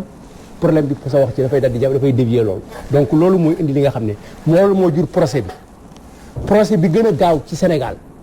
procès bii la moo gën a gaaw waaw mu ngi fekke nga Mamadou Dia fekke nga Ablaye Wade fekke nga yu bari procès yi fi la fekk ñu daje face ci boo tax asal yu melul nii du waxtaane lii yëpp nga tere dugg ci problème yooyu man ma nekk ci politique mais c'est la même chose donc aujourd'hui Macky Sall moo ne woon ne man il faut que ma am deuxième tour il faut que ma ñëw gagner gars yi taxawal ko ci ñu ne leen ñu wax leen ñoom ne leen Mbaye Ndiaye waxu ko Moussa Sy déggu leen ko loolu yëpp dégg na ko donc problème yi fondamental ñu def procès bi man sama bopp dañ ma convoqué pour entendre ba juge bi ne du ma déglu waaw ma bind lettre avocat yi bind huissier ñu woo ma ne témoin la parce que am na lu ma ci xam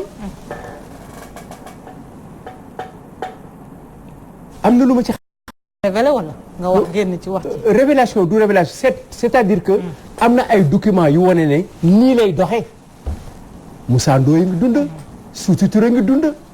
signé nañ fi ay kër pour Mamadou Diop ne ko lii nga am noonu lañ ko doxalee Lamine Gueye noonu la def keneen noonu la def parce que moom wax na ko du moom rek c'est-à-dire du moom rek bi moo fou noonu lay doxee c'est comme ça que ça marche bi noonu la ñoom ñoo nangu politique ñoo nangoo muy doxe noonu wax nga ne Idriss Seck ne nañ ko dindi mais Macky Sall moo nekk ministre de culture du ko dindi moo la gën a xam nit fu mu yeewu dëkk fa fanaan fa Macky Sall xam na ñetti yëf xam na Fatick xam na Petrosen bu baax xam na mairie Fatick ay incident yu mel nii mu nga fa te fa la ko bàyyi mais fournisseur yaa ngi fi ñi peinture classe yaa ngi fi ñi jënd banque yaa ngi fi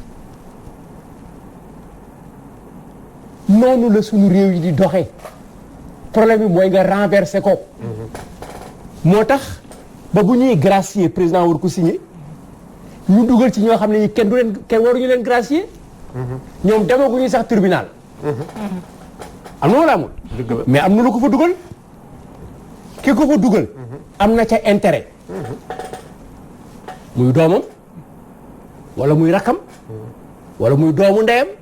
wala mu fay wala mu digaate il faut que ñu nangu loolu il faut que sénégalais yi ñun surtout les hommes politiques ñu nangu dëgg donc loolu moo indi que témoignement moo gën ñeentee et ñu condamné ko tëj ko comme ça mu dee léegi nag problème bi ci Khalifa génn Khalifa man gis naa ko altine je le vois régulièrement masuma waxtaan ak Khalifa grâce gis naa Khalifa plusieurs fois wax ma suba waxtaan man a grâce moom la Abou wax Khalifa li mu wax c'est clair dignité ñàkk bañ dara moo ko fa yóbbu dina ko bañ ba dee président nag moom li ci des moom moo ci des président moo wax ñaari yoon ca France 2 ne France 24 ne dinaa ko France 24 de dinaa ko bàyyi bërka démb Sénégal la toogal ay autorités religieuses ngi fi mu ne bu procès bi jeexee jeexagul dinaa ko bàyyi maa ngi toog moonte kon moom bu ko bàyyee bu toogee tey ba bàyyi ko ëllëg ne jeex na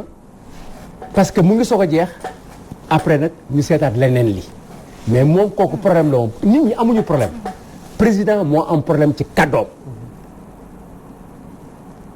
ñi ci des mais kaddu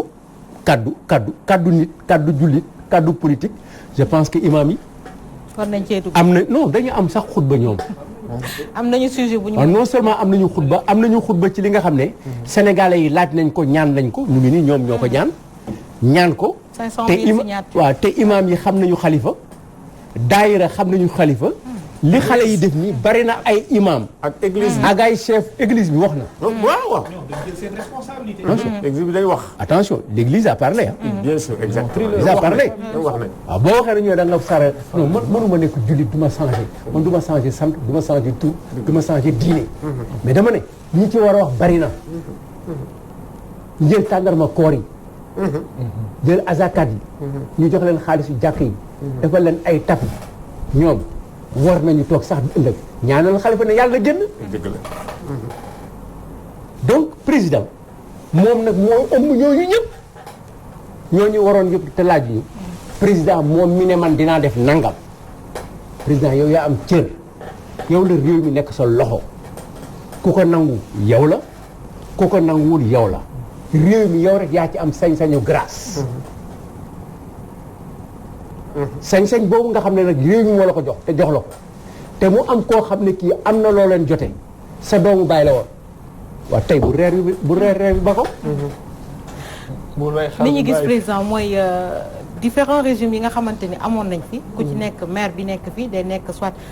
day nekk de la même formation politique xëy na cas boobu cas de figure boobu moo nekkul ci kaawu Khalifa ndax xam nañu il est du parti socialiste li ñu ko waxee tamit mooy nanguwul comme moom li nga xamante ne ñi ngi ko doon proposé loolu moo indi tey jii bile divergence ak li nga xamante ni daal njiitu réew mi buggul ñëw ci libération boobu le gis nañ fi taxaw Mamadou Diop jëm si yàlla Mamadou Diop moom sax demoon na tamit di témoigner ci loolu naka noonu toujours maire bi nekk fii dafay nekk de la même formation politique du président wala ñoom ñu nekk en phase. xam nga kana ko wax mu leer. Mbaye Ndiaye. Mbaye Ndiaye wax na ko lu leer donc du ma nekk naan damay spéculer ci loolu li ma koy résumer lenn la politique bu demee ba ëpp day tënk dëgg. day tënk yoon mooy justice en réalité moom lañ vivre te moom la ñuy vivre ci situation Afrique de l'Ouest lu ci bari nguur ça veut dire que doole bi nga xam ne dañ ko jox nguur jox ko chef de l'État gis nga bi ñu ñëwee première vague yi nga xam ne am nañ ko muy démocratisation dans les années 90 ñu ci bari ci président yi ñëw bu ñu deful prison ñu woon exil te ñooñu ñëpp dañ ci taxaw. bu ñu newul prison nga jël camp Gbagbo mun nga jël camp Alpha Condé mun nga jël camp Alassane Ouattara bu kiiwul bu woon exil donc nekk ay situation yu difficile ñooñu nag ñoo ñëw accéder au pouvoir te loolu bu amee dañuy am yaakaar ne ñi de bu ñu ñëwee dañuy ubbi mais liñ gis.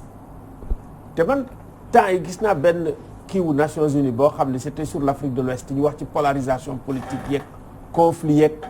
c'est que nee nañ élection yi indiwul ay problème waaye problème yi bari na biir Afrique de l'Ouest kooku tam xam nga beneen kii bu dëgër la c'est très rare Nations Unies ñëw jël benn région rek ñu wax ko donc ce qui fait que Sénégal tamit dafa am benn vocation boo xam ne Sénégal moo ko moom c'est historique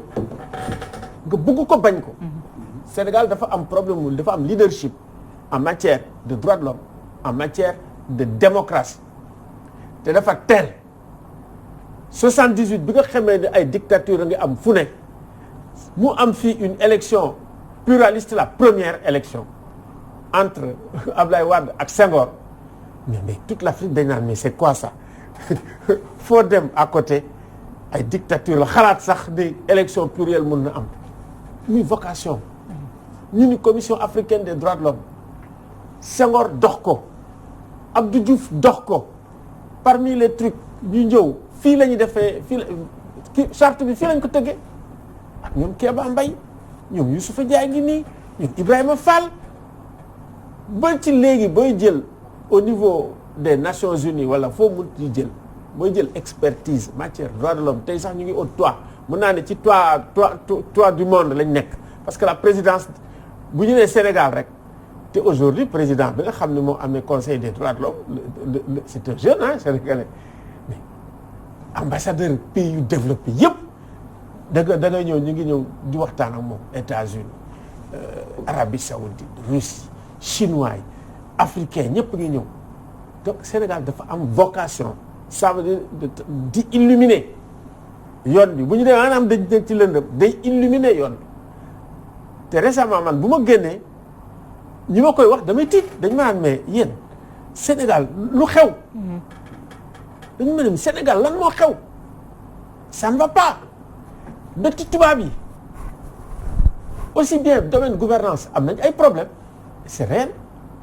parce que foogoon nañ ni problème mu gouvernance duñu ko am avec cette acuité mais en réalité bu ñu demee ba ñuy wax li ñuy wax au niveau de l'administration xam nga ne am nañ ay problèmes gouvernance tey gis naa benn inspecteur du trésor bind sur les rapports sur les finances publiques dama toog lire ko ma ne mais attends donc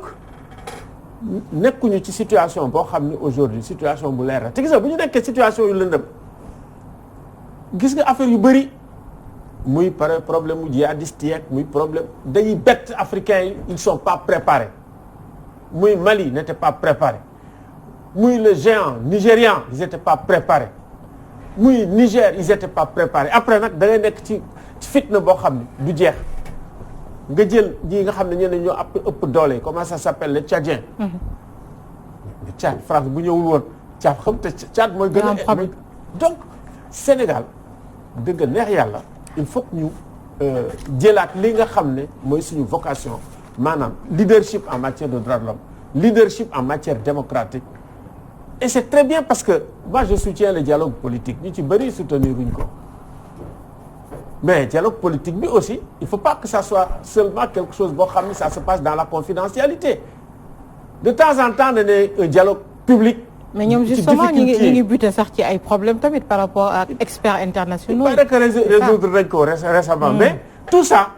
se passe en sous-main. mais période bi ñuy vivre mu ne période boo xam ne dañu bëgg encore reconstruire institution sénégalaise yi dafa war a nekk dans l'inclusion dafa war a nekk un débat public nit ñi jox ci seen xalaat c'est l'approprie nga xam ne bu ñu d'accord ci la ñëpp ay bokk d'accord macha allah mais ni ñu koy defee nii mu nekk benn wet rek ba pare ak problème yi ñu am ñii noppi dañuy yeewu suba rek jékki-jékki am luñ bett du ñu xam fan la jóge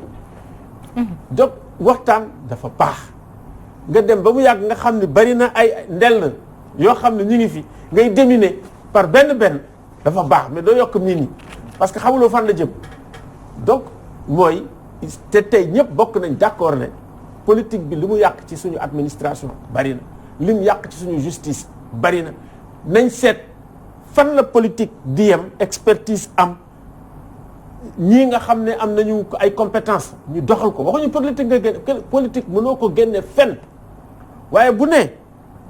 c'est quelque chose de partisan c'est surtout ça parce que boo amee ñaari casquette rek am nga problème ni man maay chef d'état maay chef de parti waaw peinture administration yépp nga jël ko peinture que sa kiw parti tant parti socialiste day Senghor mënoon nañ ko comprendre mais aujourd'hui ak pas yi nga xam ne lañ war nañu dépasser loolu ba nga xam ne fi politique war a yem ak pouvoir yem pouvoir présidentiel tam war nañu xool parce que pouvoir yooyu day gën a renforcer protection au président de la République c'est-à-dire que pouvoir boo fekkee ne man maa am pouvoir yëpp rek te amuloo appui amoo point d'appui mais amoo dara c'est un pouvoir complètement désarticulé illusion de pouvoir point d'appui yi ak articulation yi bu fekkee ne da nga jékki-jékki rek damm ko et c'est ce qui se passe nga jékki-jékki damm ko bi ngay booy jóoru doo ko xam bu état bi di jóoru sax doo ko xam chaque fois dañ koy wax ñi duñu leen di déglu mais pouvoir dafa soxla point d'appui yu dëgër point d'appui yi nag mooy ay institutions yoo xam ne tey boo ñëwee xool situation par exemple inspection générale d'État su fekkoon ne inspection générale d'État en tant que pouvoir reconnu éminent mu ne suma rapport a ngi nii ça veut dire que dafa ne li foog nga xool ko nga xool rapport bi mu tënk la parce que quand même fi mu ne la présidence mais bu fekkee ne tënku la lan la indi tous les problèmes qu'on a li ñu wax dëgg la du dëgg xamuñ mais coow li bari na te jeexul te li mu jur pour Sénégal ak image am dafa bëri Cour des comptes yeeg ak OFNAC ñooñu ñooy point d'appui pouvoir ça veut dire que les institutions yi nga xam ne li ñuy doxal mooy intérêt général mooy intérêt yoo xam ne probité morale ak probité publique institutions yi dañ leen war a dooleel bés boo leen nasaxalee da nga yeewu suba jékki-jékki rek sa pouvoir day màbb parce que li xew Afrique même ci pays yi nga xam ne dañu nekk en guerre gars yi dañuy guerre pour armes yi su ko defee xeex bi du jeex ça veut dire que guerre li nga xam ne daf fi am doole ak nit ñu dugg administration dugg institution yi loolu moo la won ne point d'appui yi nga xam ne moom la am pour xeex guerre wala point d'appui yi nga xam ne moo war a am pour xeex justice parce que c'est important parce que sentiment d'injustice mooy indi lu bëri ay Boko Haram yi nga gis li yëpp sentiment d'injustice moo koy am ñi nga xam ne dañu gedd Afrique ni dee sax moo ñu gënal toog biir Afrique di dee ci biir Sahara bi di dee ci biir mer bi loolu suñu gàcce la loolu yëpp point d'appui yi nga xam ne ñoo war a dëgër ñi war a xalaat am waaye nga ne man suma parti ak ñi ma àndal ñoom rek ñoo moom réew mi mais loolu boo ko defee réew mi day mab. président dañu rebondir ak tuuti par rapport ak sànq li ñu doon wax ci li nga xamante ni moo di prison yi gis nañu anam gi nga xamante ni nekk nañu ba sax Guy Marius Sagna gis nañu tey jii coow li nga xamante ni tamit am na autour d'une lettre boo xamante ni bu ñuy wax ni qu'il l'aurait écrite te alors que du lenn moom démentir na ko naka noonu avocat am ñu gis conditions yi nga xamante ni moom lañ ciy déplorer encore une fois ci yi nga xamante ni moom la détenu yi nekk. non. condition alors que ñoom am nañu seen droit. condition détenu lenn rek la ça veut dire que yow privation de liberté nga am. mais lépp loo xam ne droit may na la ko. war nga ko am war nga lekk lu baax war nga tëdd lu fu set war nañ la faj yow privation de liberté nga am dañ la tëj mais fi ñu la yóbbu mais sa dignité humaine mënoo ko perdre. même boo reyee nit mu ak loo mënti def dignité humaine moom da nga koy am. ala kullu alin donc ni ñu ormaale doomu aadama sax boo demee alxuraan ak fépp dañ ko ormaal ni ñu ko ormaale loolu moo tax bu nekkee ci biir prison nga war ko ormaal am na yenn situation yi ak inhumanité dafa doy waar maintenant nag mun naa ñëw ci cas yi nga xam ne lettre bi circulé de presse pendant 24 heures ñin ñi tweeté nañ def nañ lu ne mais pourquoi ñu ne dans des situations yoo xam ne ay rumeur day am ba egg fii parce que rumeurs yi waxuma la sax rumeurs yi ak fausse information yi fake news yi bu ñu nekk ci situation boo xam ni c'est flou ak ay affaire u malaise les gens ils compensent autrement c'est-à-dire que c'est des signaux yoo xam ne de plus en plus inquiétants yoo xam ne pouvoir daf ko war a analyser gis nga pouvoir bu fekkee ne da ngay am juriste rek mu lay wax droit gis nga droit boo amee te justice amul du dara nga dem ne man maa amee tailleur haute couture naan la droit laa lay jox jàngalu la dara ça veut dire que li ñu jàng sax daf ko fàtte il faut ñu am ay nit ñoo xam ne dañuy nekk ay nite rek waxuma sax ñu jàng wala ñu am leneen mais dañuy nite nga xam ne dañu lay xool wax la ni lii mooy dëgg wala lii du dëgg waaye diplôme yoo am du jeex wala bind livre ba xam ne jeex na te nitewoo parce que kooku tamit boo gisee yenn pays yi sax nga xam ne quel que soit ce diplôme ak ce parcours day am audition ça veut dire dañu lay déglu duñ seet sa diplôme duñ seet sa parcours dañ lay déglu bi pour seet ndax nite nga ndax li ñu lay jox mën nga ko yor te du diplôme du ko yor du xam-xam du ko yor mais léeg-léeg nite moo koy yor léeg-léeg nag boo fekkee ne da nga dajalee autour de toi ñoo xam ne seen intérêt la ñuy seet parce que aussi de plus en plus intérêt général amatul Sénégal loolu tax parti yi tas il faut ñu dellu siwaat xool naka la ñuy réanalyser lii nga xam ne mooy suñu intérêt ñun ñëpp Sénégal mais intérêt général concept bi bu fekkee ne dañ ko bëgg reconstruire Sénégal il faut que ñu xool nan la ñuy defaat ak naka la ñuy repenser parti politique repenser suñu démocratie mais ni mu demee nii intérêt général amul soo ko dañuy xuloo di xeex rek loolu lay def ba Afrique tas wala réew tas par rapport ak loolu président Doudou wax nañu même le ministre de la justice génn na ci moom interpellé nañ ko ci di ko ci laaj ci condition yooyu réponse bi mu wax tout à l'heure maa ngi koy suivre mu ni même la plus belle fille ne peut donner que ce qu'elle a parce que wax nañ ko ci infirmerie bi nga xamante ne amul benn médicament boo xamante ni yooyu les détenus lañ leen ci mën a jël en charge ak i noonu aussi est-ce que war nañu toog ci moment boo xamante ni lettre bi dañ koy ku ci nekk dañ naan kii mooy auteur bi ñu koy balançante entre le directeur de la MAC ak yooyu yëpp. xam nga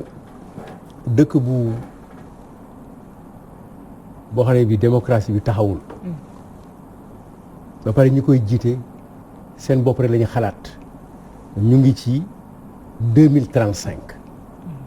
problème yëpp 2035 la. problème bi yëpp 2035 la te 2035 bi di ko waroon joxe ca base ba mooy discussion générale rassemblement national fixer les objectifs et aller sur ce qu'on appelle une loi programme qui permet de kuy may nga sauter régime yi mais mooy impréparation bi moo la doon wax ci président de la république. alors loolu nga laaj léegi dafa am loo xam ne lii il faut ñu jàpp ko ministre de la justice bi moom d'ailleurs kenn ci ko faral wax na ko bi mu ñëwee ba léegi ay waxam dafa grave ministre de la justice yi ñu am fii depuis Darboussi ba ci moom ñii wax na fi wax joo xam ne ji ci ay kàddu yu ñu war a tudd boo boole woon ñooñu ñëpp waxam moo koy peese ba ci dernier acte bi mu posé nii ci assemblée bi ak texte ba mu rectifié sur convocation session extraordinaire ci kanam dinañ ci am problème dina indi werante ak moom bi ñuy wax apisa lu mu di wax non waat na ci alxuraan ngoonte wax na dëgg waaw bu catholique bi waatoon ci bible bi nag te mu jàkkaarloo kii wala aate bi ne waatuma gëwma yàlla c'est-à-dire moom dafa taxawul affaire bi du jàng du diplôme rek diplôme yi wax na ko léegi il ne faut pas que ñoom dañu bëgg a transformer suñu dëkk bi dans une démocratie de juriste moo tax pour te dire am na ay information yu génn yu wax ne ay juristes sénégalais Macky Sall yónnee na leen auprès de certaines organisations étrangères pour ñu expliquer leen ne mën na am 3e mandat feeñ na démb ci benn émission Ahmed waa ji ay ki bokk Baba ay déglu nga ko TV dama ko liir waaw mais seetaanu ma ko moo ko wax waxuma ne am na mais information c'est-à-dire que politique bi moo metti moo tax il faut que ñu wax affaire bi crûment te boo ko waxee crûment ñu ne wadduloo wax ci président moo ñu ameel ak parce que ñun ci moom la ñu yaakaar alors li nga question bi nga posé moo doon ci ni mu doxalee moom ni mu doxalee dafa far li dal ndaw si moo ko dal ndaw si dañuy rey jëkkëram ki rey jëkkëram ñu tëj ko yóbbu ko kaso mu waroon jooy mu génn uti sëriñ di ñaan pour ñu génne ko xamul tax taawam la taawam moo yore jëkkëram taawam moo rey baayam mais diggante bi ci moom ci tolluwaayam gis-gisam xolam deretam doom lay ji moo pesé ci moom liy pesé ci moom tey mooy APR la surtout nag buñ la waxee ñoom seen bopp buñ la expliquer kan moo tax ñu jël ko ñoom li ñuy wax de dëggalawul dëgg parce que président aussi dinañ ko wax loolu mu waxul dinañ ko def loolu mu deful mais loolu moom am na mais ñoom li ñuy wax il faut nga jàpp ko mooy ministre de la justice moom dafa nekk ci situation boo xam ne bii fi mu jëm ak ñoom dina metti trop mais ñu continuer ci wax ne bu ñu bëggee réew mi dox dëgg il faut ñu teg ko justice ñuy atte dëgg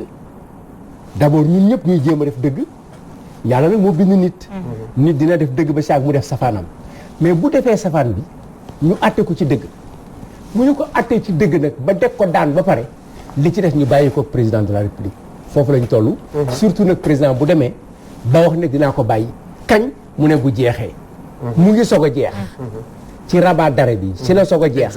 lépp lu ñu tegoon def ko ngir ne jeex na mën nañ ko teg baaxul léegi nag moo ci des réew mi ñoo ko ñaan nit ñi def nañu pétition 500 000 personnes organisation yi wax nañ ko moom laaju ko en tout cas dégg naa yaayam laaj ko xam nga rabat d'arrêt bi sax pour dellu si ci man maa toogoon émission ak Babacar Guèye buy jàngale droit professeur moom pour moom rabat d'arrêt bi dafa war a suspendre mënoon na ne candidat loolu après dafa toog ni man de xamatuma sax lan lay jàngalee ti yoon mais loolu d'accord nañ doon wax le rabat d'arrêt est suspensif loolu xam nga aujourd'hui li gën a jafe pour tout ñii mooy jël sa doom orienté ko mu def di droit notamment droit constitutionnel wala droit public wax nga ko léegi ci finance publique yi non man kay man gàdduma juriste mais damay lire droit bu baax droit constitutionnel yaakaar naa livre yu ma lire yu Ismaïla Madior bariwul te ba pare damay lire di waxtaan ak moom muy ñoom mu ni Russie muy ñeneen man dama dem fac de droit di jànge waaye bu fekkee ne da nga jël ci texte yi rek te jëloo globalement nga xam ça veut dire que droit rek du science politique moom laa leen di wax ma ne bu fekkee ne da ngeen di jël constitutionnaliste yi ngeen ni ñoom rek ñooy science politique mais ba demee Sciences Po Paris ay médecins ña nga fa di jàngale ay journalistes ña nga fay jàngale ñeneen a ngi jàngale donc lu yaatu la loolu tamit war nañ ko xoolaat suñu faculté yi président sànq yaa ngi koy wax sax par rapport ak troisième mandat bi ñu commencé di wax on se rappelle bien ministre de la justice ancien ministre bi ba muy wax sax moom dafa ne en principe ba muy wax nii bii mooy deuxième et dernier mandat en principe sax la ci tegoon. ba loolu en principe man wax naa. waaw dafa di texte bi boo ko bind nul ne peut faire plus de 2 mandats. waaw mu ne jeex na. non Ismaïla Madior non attends kooku mooy bi ñu koy doog a def. d'accord na. bi ñuy doog a def constitution la. d'accord na. ñeneen ñi sax ñoom ñoo ñëw man loolu laa d'accord. lecture boobu mooy lecture bu baax bi ñu koy def c'était intentionnel mais bu ñu ñëwee ba fii xam nga fii nag da ngay jommi parce que danaa leen droit du science exacte ma leen sax doo dem ci droit parce que jurisprudence bi mooy li nga xam ne moo xew le 23 juin. kooku c'est une jurisprudence boo xam ne kooku mooy sax le droit en acte. kooku la ñu war a jël ñu ni Sénégalais yi bi affaire bi amee lii la andi donc loolu tax mu bind loolu. mais il était toujours dans cette jurisprudence léegi nag ñu ngi commencé di glisser naan bon amul woon ay dispositions transitoires yu ñu bind d'ailleurs sax ñeneen na ko jëkk a génne. ñoom Babacar Gueye ko jëkk a génne. ma ne ko Babacar man d'accord maa ngi. Elle a posé une question importante actuelle enregistrée et gardée attention. moom dafa taxaw ne. En principe il l'a bien dit. J'ai vu ça. kooku récemment la ko wax. d'accord en principe il l'a dit. mooy évolution bi. mooy évolution bi wax voilà. en principe boobu nag. en principe boobu nag. moo war a indi ñu ay juristes ñu war di ko yëg ci. exactement xam nga politique.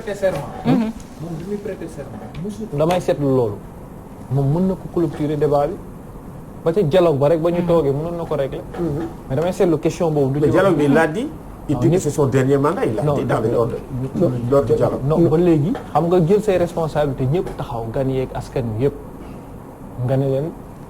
fi ma toll nii maa ngi ci dernier mandat. exactement xam nga bu waxee loolu leer na olof la. bu bëggee sax ñu tekkil ko ci làkk yëpp. dëgg la mu ne bii ma ne nii moo mujj dinaa fexe nag ba réew mi biñ ma koy jox am na nu mu demee woon victime ya ca jaar defuñu ko woon pour moom jëmmam. dañ ko defoon pour l'essentiel le Sénégal ni ko Abdourahmane doon waxee. du woon moom parce que moom lebaluñu ko woon. mais dañ ko defoon parce que dañu d'accordul woon mooy combat ba fañ ca tolloon dañoo d'accordul woon ci ni mu doon demee. mu ñëw toog ñu crise yi indi loolu indi xeex sax tey boo wootee révolution dafa mel ni affaire yi dafa toppaat gars yi sax mënuñu fàtte ñaata nit ñoo génn àdduna ci processus boobu. doo xam nga fàtte yi aussi am na man fàtte am na parce que nit lañu rek. et il faut parfois jouer sur l'oubli. et jël attitude boo xam ne c'est une attitude politique il y a des cours en droit politique en sciences politiques l'art de ne rien faire et de régler les difficultés pour les générations autour dafay am ma jox la ci ñaari exemple yu leer rek commission des droits de l'homme dafa bind état du Sénégal secrétaire général des Nations Unies moo ko jox suñu ambassadeur mu yónnee ko Sénégal ne leen procès Karim Wade bi na ngeen ko reprendre dans des formes régulières. Ismaïla Madior mu wax ne nous en prenons acte. mais am nañu délai jusqu'au 19 mai. dama ko fàtte. ma fàttali ko ma wax la beneen bu gën a garaaw. déclaration de patrimoine. gars yi exigé wuñ ko le 1er avril. ñu ne non c'est après la prestation de serment. parce que déedéet constitution dafa wax ne le président nouvellement élu. nouvellement élu. mooy bu ñu la élire rek ci saa si xam nga nouvellement élu lan moo ko indi. l'acte du conseil constitutionnel. absolument. boo paree nag ci loolu bu ñu la élire ba pare ba dee téye nouvellement élu. ci ngay jëm prestation de serment. mais président ba léegi xam nga kañ la ko nar a def. 31 décembre 2024. 2024. suy dem. waaw doo leen ci xalaat. bu tax defu ko fi mu nekk nii. pourquoi waxu ko. non seulement mais c'est vrai que problème bi ñu am. c'est ça moom lay wax ci problème par exemple. guerre yeeg institution yi. ça veut dire que am na une mise en garde boo xam ne OFNAC def na ko. yàggul. yow yaa ko créé. jox ko pouvoir xam nga moo tax ma ne la dañu am ay pouvoir intermédiaire gis nga yooyu intermédiaire yooyu dafa am solo topp bu ñu la waxee teg ko nga dégg ko def ko parce que soo ko deful yow ci sa bopp yaa ngi nekk di xam nga yaa ngi maxeloo état xam nga état day maxe day mel ni ay max a koy dugg max yi nag bu fekkee ne yow sa kii intermédiaire dugg na leen da ngay foog ne am nga dara mais buy màbb da ngay tiit donc il faut ñu def très attention ci pouvoir yooyu nga xam ne mooy li may wax rek mooy les points d'appui ñi ñu dénk dialogue bi am nañ ci responsabilité ñëpp ci am responsabilité parce que ñun man loolu la foofu lay interpellé ñooñu parce que code man bi ñuy nekk xale dañ ma nettali maam Adama nga baal ñu daf ñu nettali bi ngeen di def code consensuel lu Kéba Mbaye bi yéen professeur Bouba Diop fi ngeen jaar keroog Babacar Touré ba ñu demee këram bi mu ñu waxee itinéraire yi ñu jaar pour tabax Sénégal pour am ay consensus fort 92 bi président Abdoulaye Wade ñëwee am na lu mu daan joxe sax ñu bañ mu ne retiré waat dugal mais seetlu nañu depuis 2011 consensus yi ñu am yëpp sur le faux la tegu mooy dañu naan lii kat mënuñu ci dara waaye président moo teg tànkam ne lii laay amoon nañu Kéba Mbaye te Kéba Mbaye mais kii Senghor da ko daan dégg kii di Abdou Diouf da ko daan dégg les cadres booy yi fa nekkoon di ko def xam nga am na ñoo xam ne xam nañu luy état c'est ça le problème xam nga boo xamee état ba pare nga xam politique nga xam danger yi nga xam ni ay rabasqué ak jalgati moo koy amee da ngay def attention moi je me rappelle gis nga ñun bi may xam ni Abdou Diouf mu ngi préparé boppam pour 2000 mooy élection 98 élection 98 ñun dañ def benn rapport mais rapport bi maa ngi fàttaliku ci conclusion yi ñu def ñu ko léegi nag Sénégal ñor na pour am comment dirais-je na nga préparer wu psychologiquement et politiquement parce que Sénégal ñor na pour alternance maa ngi fàttaliku bi nga xamee ne ñi ngi def la médiation entre Wade ak Diouf pour ñu reconnaître résultats yi bi ñu ñëwee di gis Diouf dafa d'accord tout de suite ba pare mu ne ma la RADDHO vous aviez fait un bon rapport en 1998 te dëgg rek lañ ci waxoon et pour la première fois li ñu bind Diouf yëpp di ko jox suñu rapport c'était la première fois mu tontu ñu signé ko boppam Abdou Diouf sinon ñeneen ñoo ko daan signé donc pour dire que au moins il a interprété les signaux ak les alertes ñu def mu compté ko ça veut dire que 91 processus la woon moo ñëw ba 98 ñëw ba 2000 normalement bu ñu ñëwee avec le 23 juin 2011 normalement man ba ne 2011 moom ñëw na déjà mandat boobu rek transition la woon ñu raté ko ñu réformé la léegi une nouvelle transition mooy dernier mandat nouvelle transition bi bu fekkee ne nga sama nouvelle transition la damay defaraat Sénégal ñëpp a ci jàpp looloo war a am ñëpp jàpp ci te condition bi indi jàmm li ñuy ñaan bokk na ci loolu bokk na ci merci mooy beaucoup priorité bi merci mooy beaucoup demande président sociale Aliou Tine ñu remercier la encore ci invitation bi nga xamante ni répondre nga ko ñu remercier également Abou Diallo moom it naka doon président Doudou Wade bëggoon na avant ñuy yëkkati sax tamit waxtaan gi par rapport ak parti démocratique sénégalais gis nañu ci communiqué bu mujj bi que secrétariat national bi de maître Abdoulaye Wade jël na ci ay dispositions loolu dafa mel ni pour indiwaat ay kii yu bees la ndax gis nañu ni am na ay changements yoo xamante ni daal nam na ko ci soppi ak yenn taxawal nee nañu sax d'ailleurs mooy titre Walf Quotidien bi ñu ni Wade en guerre contre les rebelles. waaw xam nga. lu nekk loolu moom am ku nekk am nga droit sa analyse bopp. gis naa kenn ku dem ne le secrétariat national est dissous. gis naa ko bind guerre contre Omar Sarr. gis naa ko bind leer mais comme. li leen ko yëgal texte la muy communiqué keneen ku nekk mën naa la nangul sa jàng mais secrétaire national kenn dissoudre ko président dafa wax ne que tey depuis 2014 suñu secrétariat changé wul tey daf koy adapté à la situation politique d'après les élections tirer les conséquences des élections législatives et de 2019 seet fi ñu jëm avec le dialogue qui est installé pour am un parti qui s'adapte à ça rien n'est plus normal que ça mais après mu ne am na ay secrétariats nationaux secrétaire national yooyu dafay demeurer mais dafay teg ay adjoints d'accord waaw loolu nag ku ko bañ adjoint am nga problème surtout un parti ouvert à des jeunes. Notre parti est engagé par des jeunes qui sont venus de plusieurs manières am na ñoo xam ne ñëw nañ ci te amuñu këyit amuñu carte balaa ñuy àgg ci foofu ñu ne secrétariat national bi nga xam ne président moo leen di nommer président bi ma def secrétaire national moom moo leen di nommer bi nommé woon porte-parole changé ko bi indi Omar Sarr def ko coordonnateur depuis 2012 boobu moo jëlaat ay décision def ko comme ni président Macky Sall génnee am ci droit génnee Ismaïla Madior defu ko premier ministre de la justice indi ki est-ce que du luy définde rek li ñuy wax ndax gisoon nañu fi Omar Sarr ba mu demee répondre te ci wax invitation Macky Sall te waxoon nañu ni parti démocratique sénégalais moom yobalu loon kenn mu jëloon ay responsabilités est-ce que loolu yëpp indiwul xam nga yow réglé nga problème bi yow léegi sax ni nga tontu sax laay tontu ndax nee naa ndax moom responsabilité am la waxoon daal non yow da nga ne Macky Sall dafay invité RADDHO invité Amnesty invité les imams invité les confréries invité parti mais invité Omar Sarr loolu nga wax. non waxuma invité Omar Sarr de. dama ne parti démocratique ñëw demuloon laa non mais da nga jëkk Omar Sarr moo dem. waaw da nga non parti démocratique sénégalais demul wante moom Omar Sarr moo dem. Omar Sarr du parti bi. moom da leeraloon na ko. nee na il venait sax moom il avait pris ses responsabilités. xam nga lan mooy tontu bi. mooy tontu Moustapha Diakhaté. oui mooy ki fa invité Omar Sarr te représenté du parti bi. kooku moo tooñ Macky Sall tooñ rencontre. d'accord merci beaucoup ñu jël ba jaajëfal leen bu baax mais donc oui Abou.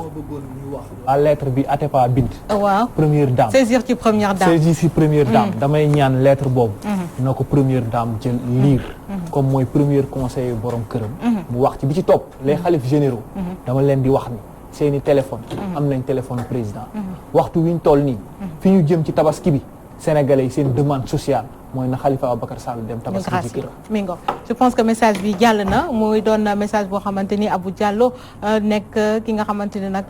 mooy président Front Citoyen pour la libération de Khalifa Ababacar Sall donc tey jii ñoom la ñu amaloon comme invité naka noonu honorable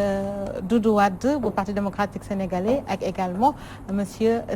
Alioune Tine nga xamante ni moom mooy njiitu Afrikajom Center c'est bien ça. voilà mbokk téléspectateurs yi foofu la ñuy tàggatoo xanaa rek wan leen fii nga xamante ni moo di une Walf Quotidien bu demain incha allah ngeen mën ko gis ci kiosque yi donc à la une de Walf Quotidien parution de demain vous pourrez lire le Parti démocratique sénégalais Wade en guerre contre les rebelles muy une bi beneen nag ci yi nga xamante ni noonu appel yi lettre de Guy Marius Sagna note discordante entre les matons et leur tutelle ñëw ba tey ci succession de Tanor à la tête du Parti socialiste le calme avant la tempête son magal passe inaperçu la famille de Serigne Mourtala accuse le pouvoir transfert de technologie avec l'Inde Atepa décroche 10 milliards de dollars voilà Walf Quotidien vous souhaite une bonne fête de Tabaski ñun également ñu souhaité leen ko baalu leen ak tamit ñaan yàlla ñu fekkee ko ay déwén remercier toute l'équipe technique